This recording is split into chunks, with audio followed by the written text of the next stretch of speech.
Salam pemirsa, jumpa lagi di channel Mata Ketiga bersama saya Reza.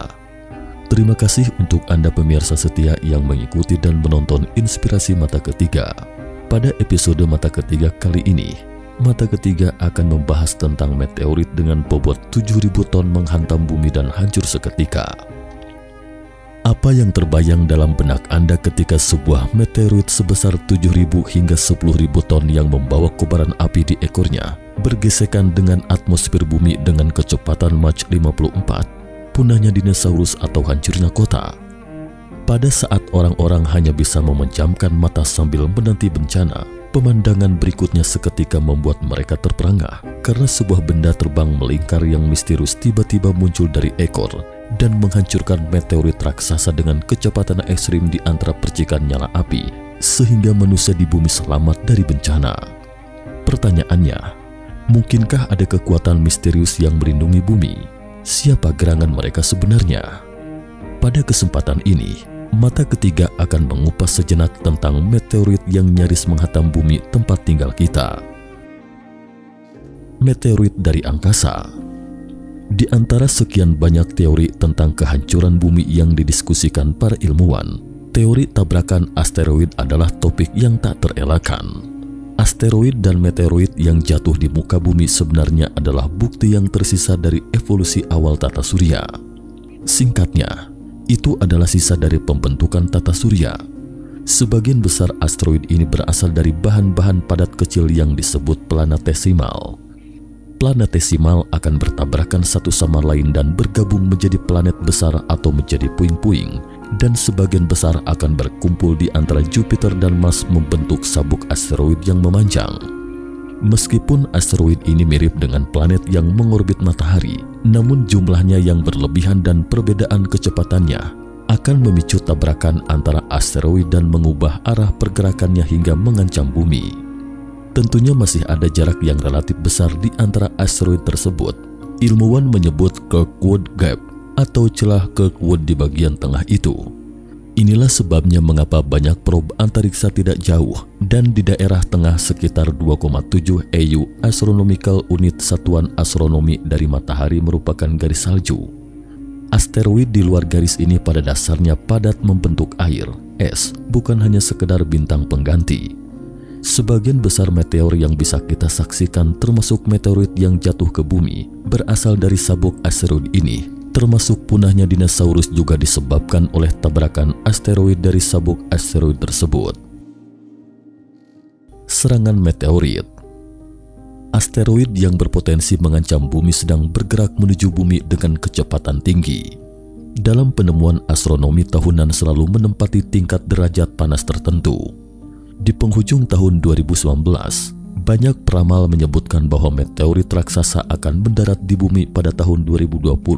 Bahkan menyebutkan bahwa asteroid dengan nama sandi 2020VP1 akan menghantam bumi pada malam menjelang pemilu AS. Sekarang tampaknya kita telah lolos dari malapetaka. Tetapi benarkah demikian? Faktanya banyak asteroid yang melewati bumi pada tahun 2020. Setelah Februari tahun lalu, asteroid bernama 2020BX12 dengan diameter 200 hingga 400 meter bergerak dengan kecepatan sekitar 90.000 km per jam dan merupakan salah satu asteroid terbesar yang baru-baru ini melintas sekitar bumi. Jaraknya hanya 4,3 juta kilometer ketika melesat ke bumi, tetapi termasuk jarak aman 11 kali jarak bumi bulan. Tak hanya itu, pada 16 Agustus 2020, sebuah asteroid bernama 2020 QG terbang melewati Samudra Hindia pada jarak 2.950 km. Ini juga menjadikannya sebagai asteroid dekat bumi yang nyaris menghantam bumi. Paul Kodas, Direktur Pusat Studi Objek Dekat Bumi di Laboratorium Propulsi Jet NASA di California, AS, mengatakan bahwa lintasan asteroid telah berubah secara signifikan ketika mendekati bumi dan arahnya telah berbalik sekitar 45 derajat dan terbang melewati kulit kepala bumi. Jika QG 2020 benar-benar berada pada lintasan tabrakan, kemungkinan besar akan menjadi bola api saat pecah di atmosfer bumi yang terjadi beberapa kali dalam setahun, tulis pejabat NASA dalam pernyataan yang sama. Dari monitoring video, Sebuah benda terbang ukuran besar meluncur dengan kecepatan fantastis di angkasa, memancarkan cahaya menyilaukan di kegelapan malam seperti matahari kecil yang terbang. Ditilik dari waktu pembakaran saat terjadi gesekan hebat dengan atmosfer, ukuran asli dari objek luar angkasa ini mungkin tidaklah kecil, tetapi tidak ditemukan pecahan meteorit, bahkan tidak ada jejaknya setelah jatuh dalam laporan selanjutnya. Jika meteorit dari luar angkasa itu bukan berputar arah, bisa jadi jatuh ke laut, gurun atau daratan tak bertuan. Apakah ini hanya kebetulan? UFO atau objek terbang tak dikenal menghancurkan meteorit. Pada pagi hari tanggal 15 Februari 2013, sebuah meteor memasuki atmosfer bumi, tepat di atas Rusia dan berubah menjadi bola api.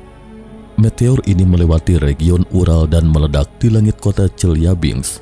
Dalam beberapa rekaman, tampak batu dari langit itu terbakar hebat ketika melesat di atas kota Chelyabinsk. Ledakan yang disebabkannya mengakibatkan getaran seluruh bangunan di kota itu hingga memecahkan kaca-kaca gedung. Awalnya diperkirakan meteor itu punya bobot 10 ton. Belakangan Badan Antariksa Amerika Serikat NASA memperkirakan benda langit berukuran sekitar 17 meter itu memiliki bobot sekitar 7.000 sampai 10.000 ton. Meteor itu diduga memasuki atmosfer bumi dengan kecepatan 54.000 km per jam dan hancur dengan sebaran meliputi wilayah seluas 30 hingga 50 km. Batu angkasa tersebut bisa saja menyebabkan dampak yang lebih dahsyat jika jatuh di lokasi strategis seperti kawasan industri pembangkit listrik. Sekitar 50 km sebelah timur Yekaterinburg ada pembangkit listrik tenaga nuklir Beloyas. Ledakan meteor itu menghancurkan kaca gedung yang berjarak sekitar 100.000 meter persegi dan sekitar 7.000 rumah rusak. Sekitar 1.200 orang dilaporkan cedera akibat peristiwa ini, terutama disebabkan oleh kaca jendela yang pecah akibat gelombang kejut. 2 di antaranya dilaporkan mengalami cedera serius, namun tidak ada yang tewas. Kerugian ekonomi diperkirakan lebih dari 30 juta US dollar.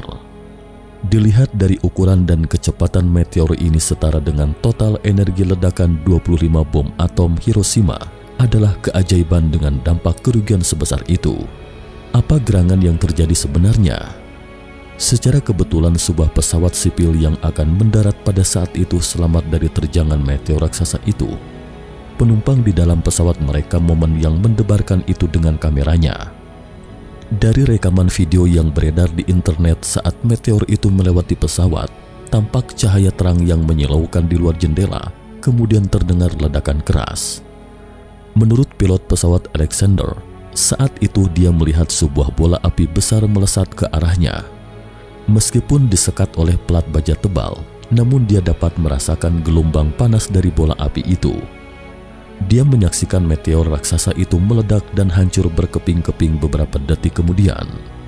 Ketika meteorit meledak di udara 30 km dari permukaan, sebagian besar pecahan jatuh ke danau terdekat dan hanya sejumlah kecil pecahan yang jatuh ke permukaan.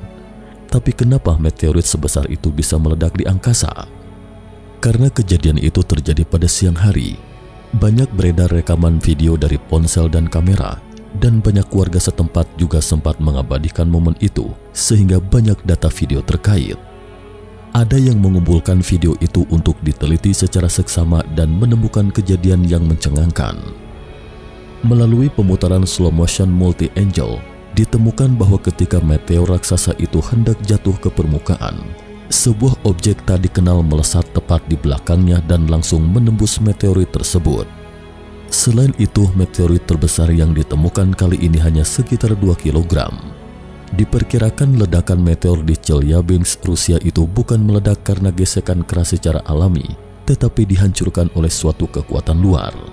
Seperti yang disebutkan sebelumnya, meteor ini melesat dengan kecepatan 54.000 km per jam, sementara objek terbang tak dikenal itu menyusulnya dari belakang. Kecepatan objek terbang ini setidaknya 100.000 km per jam ketika menghantam meteor itu. Sedangkan pesawat tercepat yang pernah ada di bumi adalah pesawat supersonik Falcon HTV-2. Kecepatan terbangnya 20 Mach dan kecepatan terbang rudal tercepat juga 20 Mach. Artinya tidak ada benda terbang apapun yang melesat dengan kecepatan lebih dari 20 Mach di muka bumi. Jadi bisa dipastikan kecepatan objek terbang tersebut bukan buatan manusia, setidaknya bukan produk manusia di era sekarang. Siapa sebenarnya yang melindungi bumi? Dugaan saat ini secara kasar dapat dibagi menjadi dua jenis. Salah satu teori mengatakan bahwa ada perspektif ketiga di ruang yang dingin dan gelap yang selalu memantau bumi secara diam-diam, mengamati peradaban manusia. Meskipun terdapat perisai pelindung alami bulan di ujung galaksi, permukaan bulan yang tertutup kawah menghadang serangan beberapa meteorit, dan bahkan Jupiter juga bertindak sebagai tirai pelindung, menciptakan lingkungan yang relatif baik. Tetapi jika demikian halnya, maka motivasinya untuk melindungi bumi itu menjadi misteri kita. Entah itu perlindungan atau penangkaran terhadap kita, manusia bumi. Dan jika dicegat di luar angkasa, kemudian baru ditembak jatuh sesaat sebelum meteorit itu memasuki bumi, ini jelas tidak masuk akal. Selain makhluk luar angkasa, kemungkinan makhluk yang menghuni di bawah tanah itu memang eksis adanya. Kita hidup di kerak bumi dan hanya segelintir yang kita ketahui tentang kondisi di bawah perut bumi. Apakah itu lahar, kerikil, atau suatu objek tersembunyi? Karena itu beberapa penelitian meyakini adanya peradaban di bawah tanah yang misterius. Ini juga berarti mereka memiliki tempat tinggal yang sama dengan kita. Saat bumi mengalami krisis, mereka pasti akan turun tangan membantu. Jika kita akan menghadapi serangan meteorit berskala besar, maka masuk ke bawah tanah sepertinya itu adalah pilihan terbaik. Api kehidupan meresap ke dalam tanah dan berkembang biak serta berkembang bersama untuk menjaga bumi tempat bernaung kita. Nah pemirsa, cukup sekian dulu Mata Ketiga hari ini.